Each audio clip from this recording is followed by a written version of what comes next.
هلو هلو، معكم محمد من مرة في فيديو جديد من مين أقوى.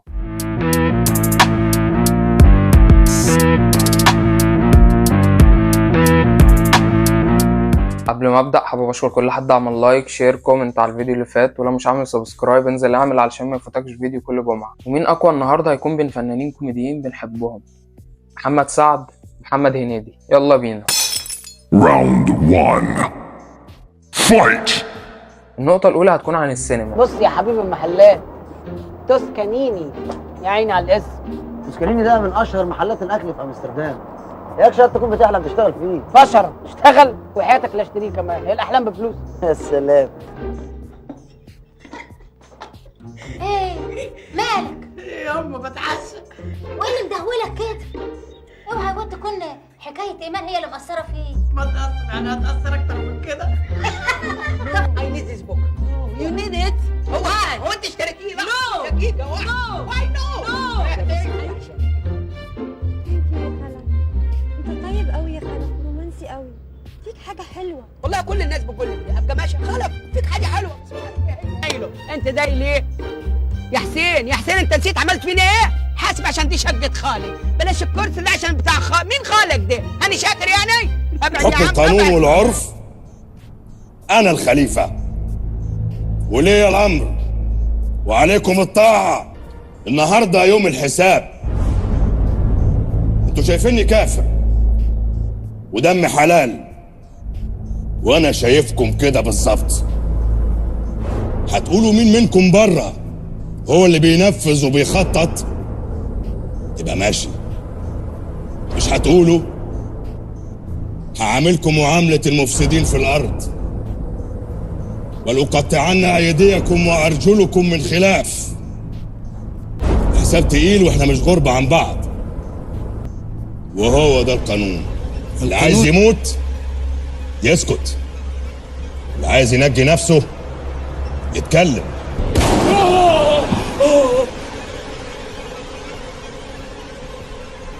أنا بضرب مرة واحدة بس في الرجلين، التانية في القلب.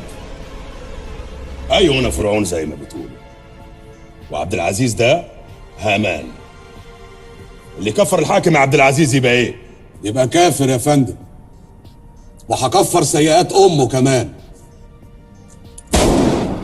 نبدأ بمحمد سعد اللي قدم لنا أفلام قوية وعظيمة جدا زي الليمبي واللي بالي بالك والليمبي 8 جيجا، اللي قدم فيهم نفس الشخصية، وعوكل وكركر وتتح وبوحة والكنز و55 إسعاف وبوشكاش. بس بالرغم من الأفلام العظيمة دي بيتراجع أداء محمد سعد في الأعمال السينمائية بسبب هوسه بتقديم الشخصيات، وبيقدم أفلامه وبتفشل زي فيلم تك تك بوم وفيلم تحت الترابيزة وحياتي متبهدلة اللي قرر فيه شخصية تتح، وأخيرا فيلم محمد حسين. وعندنا في الناحية التانية محمد هنيدي اللي قدم برضه أفلام عظيمة وقوية جدا، وهتلاقوا فيديو في القناة موجود عن أحسن 5 أفلام قدمهم محمد هنيدي من وجهة نظر، ممكن تبقوا ترجعوا تشوفوه بعد ما تخلصوا الفيديو ده. فالأفلام القوية اللي قدمها محمد هنيدي كانوا كتير جدا، زي صعيدي في الجامعة الأمريكية، همام في أمستردام، عسكر في المعسكر، وش إجرام، تيتا رهيبة، وأنا يا خالتي، وفول الصين العظيم، وإسماعيلية رايح جاي، ورمضان مبروك أبو العالمين حمودة، وصاحب صاحبه، وأمير البحار، وعندليب الدقي. بس بالرغم من كل الأعمال الناجحة دي اللي قدمها محمد هنيدي، لكنه بيقع برضه وقعة غريبة زي محمد سعد،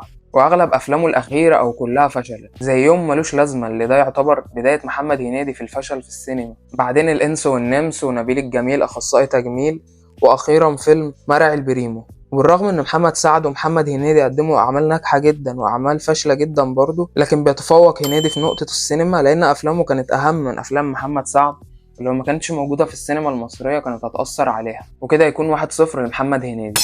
Round 2 Fight. والنقطه الثانيه هتكون التلفزيون. انا رح اسكن هون، انت ساكن هون؟ أنا ساكن هون حلو. من زمان.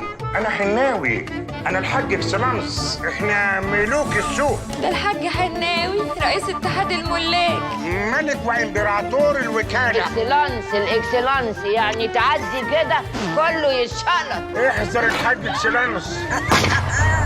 المزاد هيبتدي. هدوء من فضلكم. هو في حد بيتكلم عمال تقول هدوء؟ ما احنا قاعدين اهو ساكتين. ايوه يا حاج. تعالى يا ابني شوف مين الراجل ده. ايه ده صاحبك اللي صورته متعلقه معاك جوه في الورشه. انا شاكك في حد شبهك. حتى ايه هو انا؟ طب استنى كده اما اتاكد. اللي قدم 4 أعمال تلفزيونية، واللي هم سوبر هنيدي ومسلسليكو ورمضان مبروك أبو العالمين حمودة اللي أعاد تنفيذه بعد ما نجح كفيلم بالمسلسل ده، واخيرا ارض النفاق اللي بالنسبه لي يعتبر عمل قوي جدا. وفي الناحيه التانية بيقدم محمد سعد برضو 4 اعمال تلفزيونيه زي فيفا قطاطا وشمس الانصاري وبرنامج وش السعد، واخيرا مسلسل اكس لانس اللي فشل ذريع.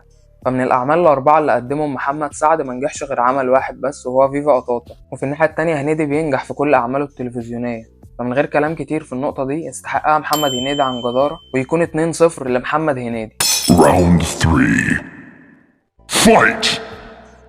والنقطة التالتة هتكون الموهبة، وبالرغم من الاتنين موهوبين جدا وأثبتوا موهبتهم دي من بدري، لكن محمد سعد كل الجيل بتاعه بيشهد إن هو الأكثر موهبة فيهم وإنه الموهبة الأقوى، فأكيد محمد سعد يستحق نقطة الموهبة عن جدارة، مع إنه ما بيستغلهاش كويس وخصوصا في أعماله الأخيرة. وكده يكون 2-1 لمحمد هنيدي. Round 4. Fight! والنقطة الرابعة هتكون الذكاء اللي يكسبها محمد هنيدي عن جدارة، لأن بالرغم من نزول المستوى الاتنين لكن محمد هنيدي لسه بيحاول، وشعبيته كمان لسه عالية زي ما هي، وتفاعله على السوشيال ميديا مخلي الناس فاكراه دايما، عكس محمد سعد اللي بيختفي وفي ناس كتير نسيت مين محمد سعد. فكده يكون 3-1 لهنيدي. Round 5. Fight! والنقطة الأخيرة هتكون المسرح. يلا بابا. اسمك عفروتو احمد عبد اللطيف. يلا حبيبي. عفروتو احمد عبد اللطيف. ده الاسم الثلاثي؟ لا ده بتاعي لوحدي. يلا حبيبي. عفروتو احمد. يلا ظهري كله والنبي. يلا هات ظهرك يا احمد يا عبد اللطيف. طب ما ظهري اهو. لا ظهرك. ظهري اهو. لا ده دراعك. ده عندكم انتوا بيضحكوا عليكم يا عبتي. يلا ده حتى من غير سلسله. احنا الدفعه الجديده نازله من غير سلاسل يا وكيل. 14 عفريت بيجربونا. بيجربوكوا؟ او النبي. طيب يلا حبيبي. ايوه هو ده. ايوه الله. رقبتي. انت مجنون ولا ايه؟ لحد امتى؟ واحد طول النهار والليل صايع لي مع شويه على القهاوي بيتقطع معاهم، والتانيه بتحب لي واحد ما حلتوش اللضا، عمال يضحك عليها بكلمتين حب علشان يستولى على كل ثروتها. طب هي فين ثروتها دي؟ ما انت ما شاء الله انا اسعناك. اخرس خالص. انا الوصي عليكم بحكم القانون، ومش هسمح لاي حد فيكم يهد اللي انا بنيته، مفهوم؟ يعني ايه وصي علينا؟ احنا متخلفين عقليا. احنا شكلنا متخلفين عقليا. احنا عشان تبص علينا احنا شكلنا بصلنا. اللي المفروض يكسبها محمد سعد لانه موهبته اكبر من محمد هنيدي، لان الموهبه بتفرق كتير جدا في المسرح بالذات، لكن ما بيقدمش محمد سعد غير دور واحد قوي بس، وهو دوره في مسرحيه رد كاردي. وفي الناحيه التانية بيقدم محمد هنيدي ادوار قويه وناجحه في كذا مسرحيه، وابرزهم دوره في مسرحيه عفروتو. فبكل جداره يكسب محمد هنيدي نقطه المسرح، وكمان يكسب الفيديو كله اللي جمعه بمحمد سعد بنتيجه 4-1، ويكون هنيدي الطرف الاقوى في فيديو النهارده. وكده يكون خلص فيديو النهارده. استنوني في فيديو جديد، ولو عجبك الفيديو اعمل لايك وشير وقول لي رايك في الكومنت، واشخاص جديده ينافسوا بعض. ولو عايز تشوفني تاني اعمل سبسكرايب، ولو حابب تشوف مقتطفات من حياتي الشخصيه هتلاقي تحت لينك الانستجرام. وسلام.